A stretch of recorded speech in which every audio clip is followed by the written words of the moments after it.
Jadi gini teman-teman, kalau kita jeli, jadi semua Habib sama Kibin-Kibin itu kan satu komando. Bangun narasi di media sosial, orang-orang yang membahas nasab itu adalah orang-orang yang memecah belah umat. Nah ini komandonya kan dikomandoi oleh seorang Rizik Syihab di awal-awal polemik nasab. Lah lantas kan pertanyaannya di orang awam itu, apa benar orang yang membahas nasab itu akan berpotensi memecah belah umat? Jadi kita simak sama-sama wejangan dari seorang keturunan Rasulullah yang asli, Said asli ini. Ini bukan kaleng-kaleng. Siapa lagi kalau bukan beliau adalah Said Zulfikar Basyaiban Al-Idrisi. Ini luar biasa. Kita simak. Bahas nasab hanya bikin perpecahan umat Islam. Tunggu dulu. Ini keliru ini. Nggak mungkin orang bahas nasab, orang bicara nasab, tujuannya untuk memecah belah umat Islam. Itu nggak mungkin. Ya, kenapa saya katakan nggak mungkin? Karena mempelajari nasab, bicara soal nasab, ini kaitannya dengan hubungan kekeluargaan, hubungan saudara. Ya, tujuannya untuk merajut tali kasih sayang, tali silaturahim. Sesuai yang disampaikan oleh baginda Nabi, ta'allamu min ansabikum ma tasiluna bihi arhamakum. Pelajari nasabmu, ketahui nasabmu, semuanya aja yang ada kaitannya dengan tali kasih sayang, semuanya yang ada kaitannya dengan apa? Yang bisa membangkitkan rasa kasih sayang di antara kamu. Nah, itu tujuannya membahas nasab. Ya. Ya, kalau memang Anda katakan pecah, perpecahan umat Islam, berarti ada yang mecah, ada provokatornya. Nah, dilihat lagi pecahnya di mana dulu, bagian sebelah mana yang pecah, kan gitu. Kemudian Anda juga mengatakan secara tidak sadar kita sedang mengabaikan Al-Quran surat Al-Hujurat ayat 10. Al-Quran surat Al-Hujurat ayat 10, di situ Allah berfirman, innamal mu'minuna ikhwah. Sesungguhnya orang-orang yang beriman itu adalah saudara. Saudara dari mana? Dari Nabi Adam. Nah, kalau kita bicara nasab, nanti ketemunya lebih dekat lagi. Nanti akhirnya ketemu, oh ini sepupu saya. Oh ini saudara 2 pupu saya. Oh ini saudara 3 pupu saya. Oh ini saudara 7 pupu saya gitu. Di Jawa itu lengkap. Jadi ada ayah, kakek, buyut, canggah, wareng, ya. Apalagi ke atasnya itu. Sampai udek-udek siwur, gedebok bosok atau apa itu.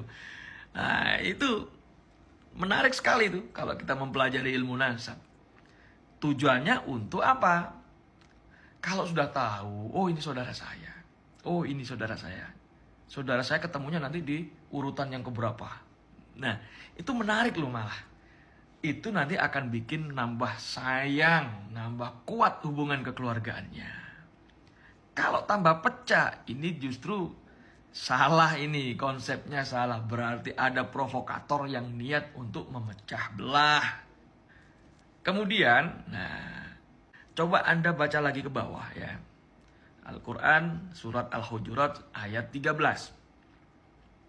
Ya ayuhan nas, wahai manusia, inna khalaqnakum min dzakarin wa untha.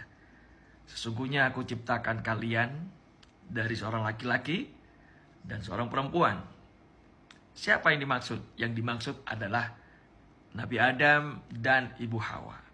Jadi kita ini, ya, kita ini keturunan Nabi. Semua manusia di dunia ini keturunan Nabi.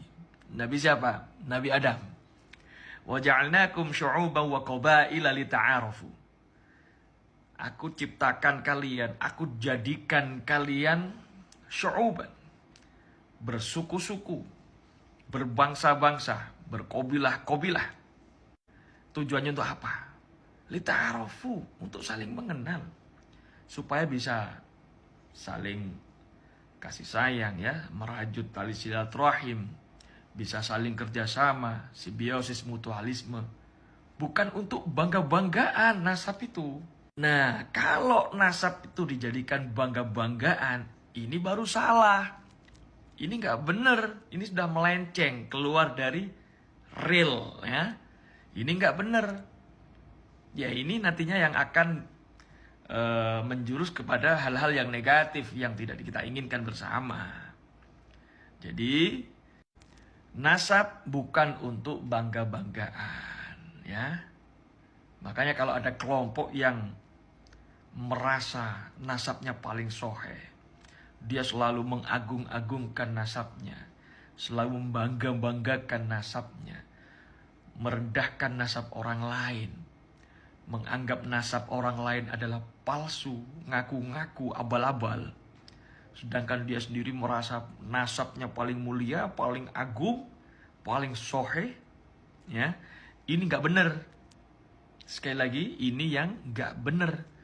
Ya, ini golongan-golongan seperti ini yang bikin perpecahan. Kita lihat, ya kan? Sekarang kenyataannya kayak gimana? Dulu mengatakan nasabnya Wali Songo, gimana? Wali Songo tidak punya keturunan. Ini yang bikin pecah belah. Ini provokatif sekali yang disampaikan. Nah, ini loh yang sangat-sangat dilarang oleh agama kita. Salah ini, keluar dari pakem ini. Nah, kemudian di ayat yang barusan saya baca tadi itu ditutup dengan inna akramakum indallahi atqakum. Sesungguhnya orang yang paling mulia di sisi Allah adalah atqakum, yang paling bertakwa. Artinya kalau kita ingin jadi orang yang mulia, ya kita harus berlomba-lomba menjadi orang yang bertakwa. Modalnya bertakwa adalah dengan ilmu, adab, akhlak, kan begitu. Bagaimana kita bisa menjalankan perintah Allah sedangkan kita perintahnya Allah aja nggak tahu? Bagaimana kita bisa menjauhi larangan Allah, larangannya Allah aja nggak tahu? Yang tahu aja larangan Allah masih dilanggar, apalagi yang nggak tahu. Ya. Nah, ini loh ini. Nah, seperti ini jangan dipelesetkan lagi. Satu orang yang bodoh, ahli maksiat jauh lebih mulia daripada 70 orang yang alim, yang ahli ibadah. Nah, ini udah gak bener ini.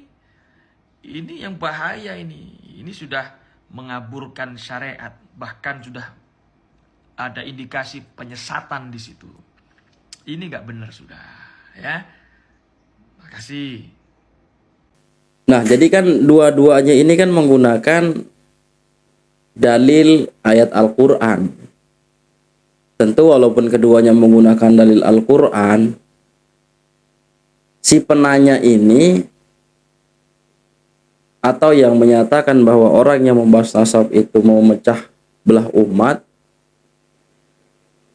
itu tidak disertai dengan konstruksi berpikir yang sehat. Ada cacat logika di sana. Bahkan mengandung logical fallacy. Logical fallacy itu cara berpikir yang tidak sehat. Bukan cuma tidak sehat, fallacy itu mengandung juga unsur penipuan. Nah, itu logical fallacy.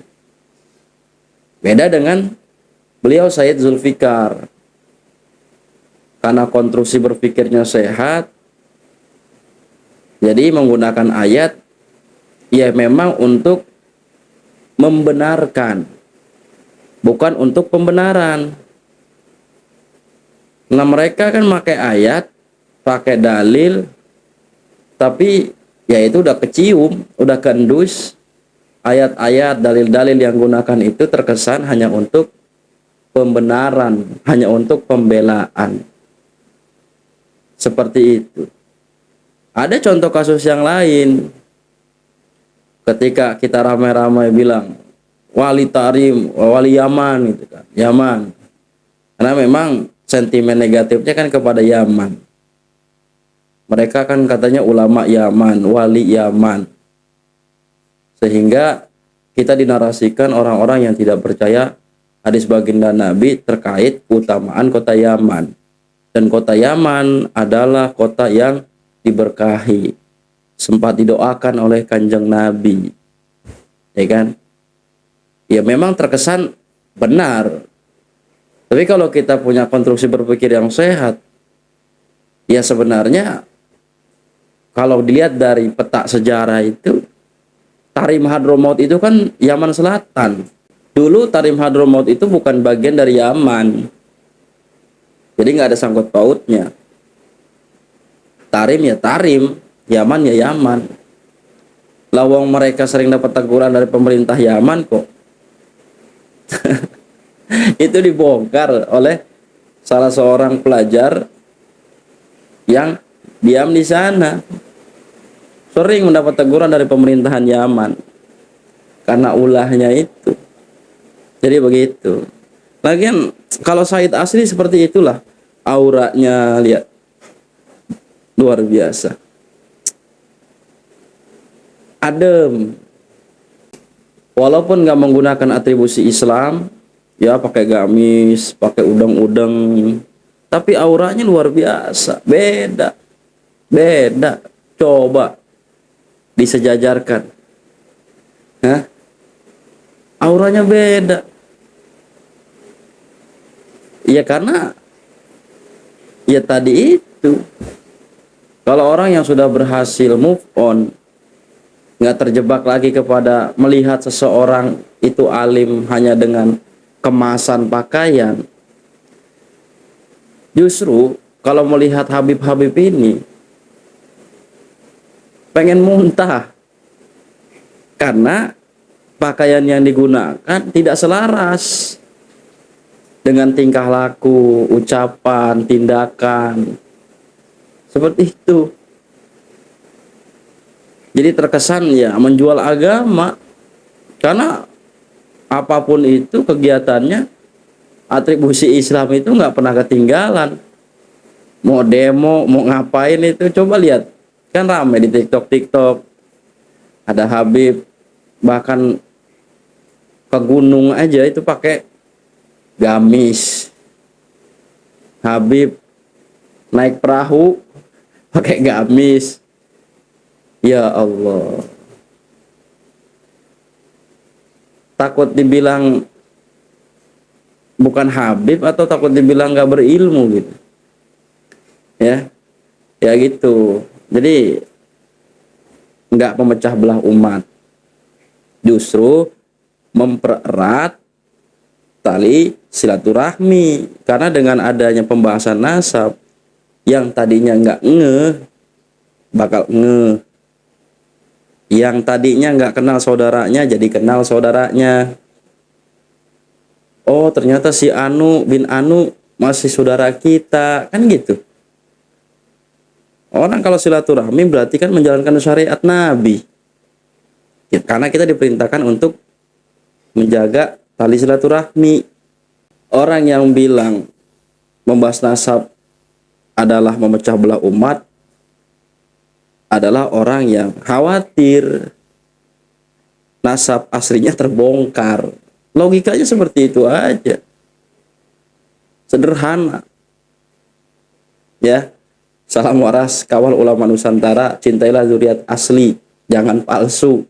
Ya, yang jelas-jelas saja seperti Said Zulfikar Basyaiban Al-Idrisi ini.